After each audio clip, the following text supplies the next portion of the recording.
परमशादी बाबूजी आपका स्वागत है। और आज हम ये जानना चाहते हैं कि क्या कर्म प्रारब्ध बदल सकते हैं। जी हाँ, कर्म प्रारब्ध को बदल सकता है, क्योंकि प्रारब्ध ही बनता है कर्मों से। ठीक है। कई अनेक जन्मों के कर्मों के हिसाब किताब से संस्कार बनते हैं। संस्कार के आधार से बुद्धि बनता है, बुद्धि के आधार से मन बनता है, और मन के आधार से सर्कमस्टेंसेस बन के कर्म उसको फल देते हैं। कर्म फल आता है। जो कर्म फल आने का कारण कोई देर से आता है, कोई पहले आता है, मगर जब कोई आत्मा अच्छी आत्मा है तो उसका कर्म फल का स्टोरेज तो सारा कारण शरीर में रिकॉर्ड है। आत्मा के ऊपर कारण शरीर रिकॉर्ड मतलब आवरण लगा के पड़ा हुआ है ना। कारण शरीर अनेकों जन्मों का कारण शरीर में सब कुछ रिकॉर्ड पड़ा है। उसके आधार से कारण शरीर के आधार से सूक्ष्म शरीर के आधार से स्थूल शरीर होता है। अब कोई आत्मा बहुत समझो ज्ञानी है, ज्ञान मार्ग में चलती है। मैं बाबूजी इस कंटेक्स्ट में बात करना चाहता हूँ कि प्रारब्ध तो बना हमारे पिछले कर्मों से, ठीक, लेकिन आज हम जो कर्म करने वाले हैं उसके आधार पे वो प्रारब्ध कैसे बदलेगा, हम उसके ऊपर बात करेंगे। देखो ऐसा है, जब जैसे हम कोई ज्ञान मार्ग में चलता है, ठीक है, हम ज्ञान मार्ग की बात करते हैं, क्योंकि भक्ति मार्ग में कर्म बंधन तो आएगा ही। वहां भक्ति मार्ग में जो कर्म करते हो तुम, वो उसको कर्म बंधन से मुक्ति होने का क्या, भक्ति मार्ग में कोई रास्ता नहीं है। भक्ति मार्ग में तो तुम्हें कर्म बंधन आएगा ही आएगा। मगर हम ज्ञानियों की बात करते हैं। ज्ञान मार्ग में मैं आपको प्रैक्टिकल समझाता हूँ। जो आत्मा ज्ञानी है और जो स्वयं को पहचानती है कि मैं आत्मा हूं, और आत्म स्वरूप में अब उसको पता है कि आत्मा में ही तमो प्रधान बन गई है, आत्मा में ही पावर कम हो गई है, आत्मा में ही पावर लेस हो गई है, और मुझे चाहिए आत्मा में पावर चाहिए। क्या चाहिए? आत्मा में पावर। और आत्मा की पावर तो कोई इलेक्ट्रिक वाली पावर नहीं है ना आत्मा की, या सूर्य की रोशनी नहीं है कि तुम सूर्य की रोशनी यहाँ आत्मा में भर लो, या इलेक्ट्रिक के शॉर्ट लेकर तुम आत्मा में भर लो। ऐसा तो कोई है ही नहीं। आत्मा में तो चाहिए परम प्रकाश चाहिए, डिवाइन लाइट चाहिए। ये लाइट नहीं चलेगी ना। और डिवाइन लाइट तो हाई क्वालिटी आत्मा है, तो उसको पता है डिवाइन लाइट तो ऑलमाइटी अथॉरिटी से मिलेगी, और उसको ज्ञान होता है कि आत्मस्वरूप बन के कैसे पावर लिया जाए, परम प्रकाश लिया जाए। तो जब आत्मा आत्मस्वरूप बन के ऑलमाइटी अथॉरिटी के, जो सभी आत्माओं का ग्रेडेड डांस आता है और ऊंचते ऊंच परमधाम में रहता है, ऊंचते ऊंच परमधाम में, और वो पावर हाउस है। तो पावर हाउस से जब आत्मा कनेक्शन जोड़ती, कनेक्शन माना योग, पावर हाउस से कनेक्शन जोड़ती है और ग्रेट डांस आदत समझ के पावर हाउस से कनेक्शन जोड़ती, तो आत्मा में पावर आएगा ना। अब आत्मा में पावर आएगी तो सबसे पहले आत्मा चार्ज हो जाएगी। अब आत्मा चार्ज, वो तो बहुत बैटरी जैसे चार्ज होती है ना, ऐसी तरह आत्मा चार्ज होने लग जाती है।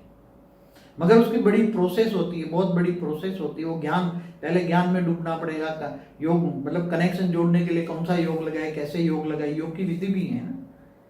तो ये आत्मा स्वरूप बन के जब आत्मा पावर लेती है तो कनेक्शन जोड़ती है, तो उसके तो जैसे हाई वोल्टेज बैटरी का पावर आ रहा है तो बैटरी जल्दी चार्ज हो जाएगी ना। कोई लो वोल्टेज वाले कनेक्शन करो, कोई ब्रह्मांड का मालिक शिव, महाशिव या परमाशिव से कनेक्शन करो, तो हाई वोल्टेज वाला आत्मा है, हाई क्वालिटी आत्मा है, वेद की आत्मा है, तो उसकी बैटरी चार्ज इतनी नहीं होगी। जिससे तुम कनेक्शन जोड़ोगे उसके पास जितना पावर होगा इतना आएगा। वो हाई वोल्टेज वेद की कला का पावर वो कनेक्शन जोड़ती है। तो उसकी आत्मा में जब पावर आती है तो उसने क्या, ज्ञान के अंदर पावर उतारने का कर्म किया। क्या किया? ऑलमाइटी अथॉरिटी को याद करने का, उसको याद किया, ग्रेट ज्ञान का दर्शन समझ के याद किया, योग किया, कनेक्शन किया। तो सबसे बड़ा है योग, कनेक्शन जोड़ना। योग में योग कई प्रकार के भक्ति मार्ग में बताए जाते हैं ना, तो ये ज्ञान योग है। तो ज्ञान योग से ये कर्म किया उसने, योग लगाने का कर्म किया, पावर आई, आत्मा में पावर आई तो कारण शरीर में पावर पहले आत्मा में आई, आत्मा से कारण शरीर में फैल गई, कारण शरीर में चारों ओर पावर फैल गई, बहुत फैल गई धीरे धीरे। तो जो विकर्म सामने आने थे, अब सामने विकर्म पहाड़ जितना आ रहा है कोई, मगर आत्मा की पावर इतनी बढ़ गई, कारण शरीर चार्ज हो गया है और उसके कारण से प्रभाव इतना है, इसका ओरा अच्छा बन गया है। तो जो सूक्ष्म जगत की नेगेटिव आत्मा भी उसको परेशान कर रही थी कर्म बंधन से, तो वो आत्माएं उसका ओरा देखकर उसको नेगेटिव परेशानियां बंद कर देगी, उसको परेशान कर ही नहीं पाएगी, क्योंकि उसका ओरा देखेगा, इसको तो वाइट हो रहा है, गोल्डन हो रहा है, या हाई क्वालिटी हो रहा है, तो उसको सूक्ष्म जगत की आत्माएं जो कनेक्शन था उसका, वो आत्माएं उसको परेशान करना बंद कर देंगी। तो ये तो सूक्ष्म जगत से जो कर्मों का बंधन था वो टूट गया ना।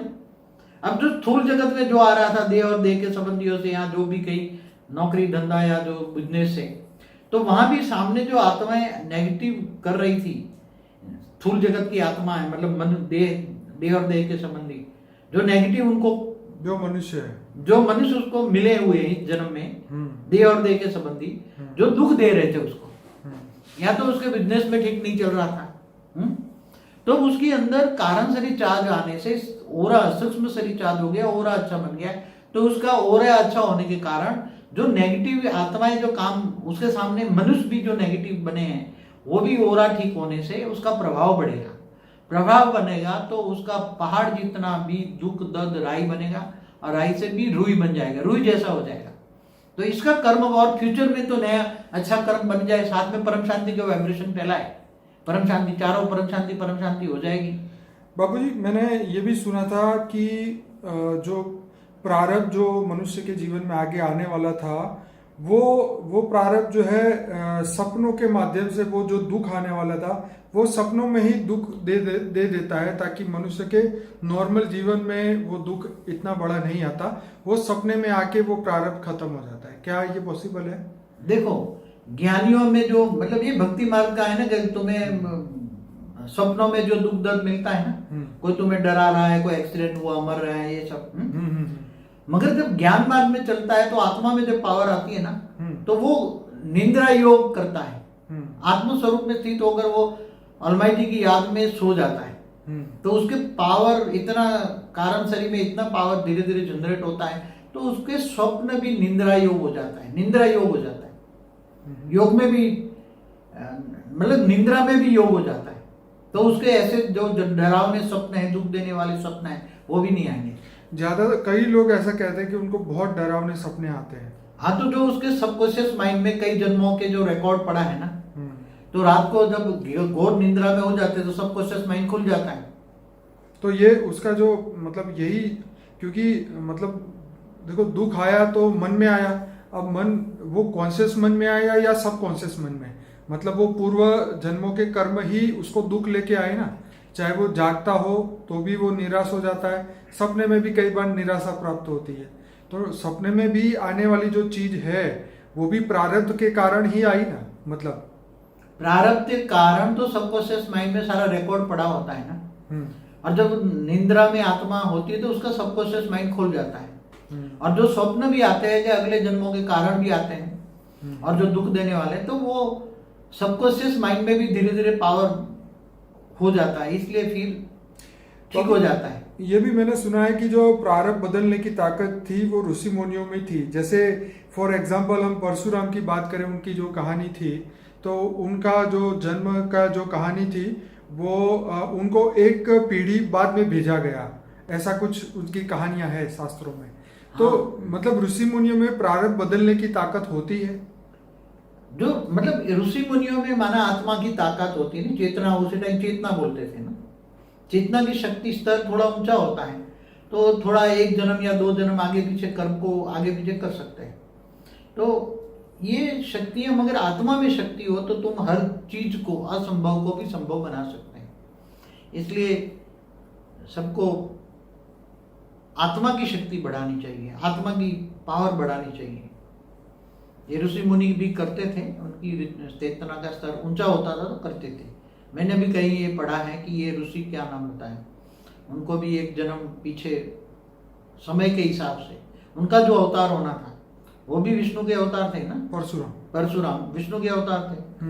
तो भगवान विष्णु के अवतार हो तो खुद भगवान विष्णु है, तो त्रिदेव में एक है, ब्रह्मा विष्णु शंकर। तो समय को आगे पीछे खुद कर सकते हैं ना, अवतार लेना है तो वो जगत कल्याण के लिए अवतार लेते हैं ना। तो इसका मतलब ये हुआ कि जो आपने बताया उस हिसाब से हम कर्म द्वारा, अभी जो प्रेजेंटली हम कर्म कर रहे हैं उसके माध्यम से अगर आज हम पावरफुल कर्म करें तो हमारे प्रारब्ध को हम आगे पीछे कर सकते हैं, या रोक सकते हैं, या बदल सकते हैं। ये हमारे आज के कर्म में हमें ताकत मिली हुई है। आज के कर्मों से भविष्य भी बना सकते हैं ना। भविष्य भी आज का कर्म जो करोगे प्रेजेंट, मतलब मगर यहाँ तो ज्ञान मार्ग में आत्मा की पावर बढ़ाने का ही काम करना है ना। बिल्कुल बिल्कुल। तो आत्मा की पावर बढ़ाओगे तो पुराने जो कारण शरीर ने जो विक्रम बने हैं वो रिकॉर्ड खत्म हो जाएगा। तो गीता में भी कहा है ना, भगवान कृष्ण ने क्या कहा है, तो आत्मस्वरूप बन, मुझ परमात्मा को याद कर, मैं तेरे सारे पापों का विनाश कर दूंगा और अंत में तुम्हें ऊंचे दिल परम धाम ले जाऊंगा। तो भगवान कृष्ण ने भी गीता में बोला हुआ है। तो कोई बड़ी बात नहीं है, तो ज्ञान मार्ग है ना। आज दुनिया बदल रही है, सारी लौकिक पढ़ाइयां भी बदल रही है, अलौकिक पढ़ाइयां भी बदल रही है। तो ये परम ज्ञान है, परम ज्ञान न लिखा गया किताबों में। नई दुनिया के लिए नया ज्ञान चाहिए। सिद्धि आत्मा की पावर बढ़ाओ, सिद्धि आत्म स्वरूप हो जाओ। चलिए बाबूजी, बहुत बढ़िया आपने समझाया। तो मैं सभी श्रोताओं को कहूँगा कि इस वीडियो के एंड में अनस्पोकन ट्रूथ का बाबूजी का एक प्लेलिस्ट आएगा, आपको स्क्रीन पे ही वो प्लेलिस्ट मिलेगा, वहाँ से अपनी जर्नी शुरू करिए। 150 से ज़्यादा बढ़िया वीडियोस हमने कलेक्शन किया हुआ है। फॉर द बिगिनर एक प्लेलिस्ट है, इंटरव्यू विद बापूजी का 180 वीडियो का प्लेलिस्ट है। आपको डिस्क्रिप्शन बॉक्स में नीचे 25 वीडियो के आपको लिंक मिल जाएंगे, बापूजी का ऐप भी मिल जाएगा। तो इस वीडियो को लाइक करें, शेयर करें, ज़्यादा से ज़्यादा व्हाट्सएप के माध्यम से इस वीडियो के लिंक को ज़्यादा तक लोगों तक पहुंचाइए। तो सभी लोगों का बहुत धन्यवाद। बापूजी आपका बहुत धन्यवाद। परम शांति। परम शांति।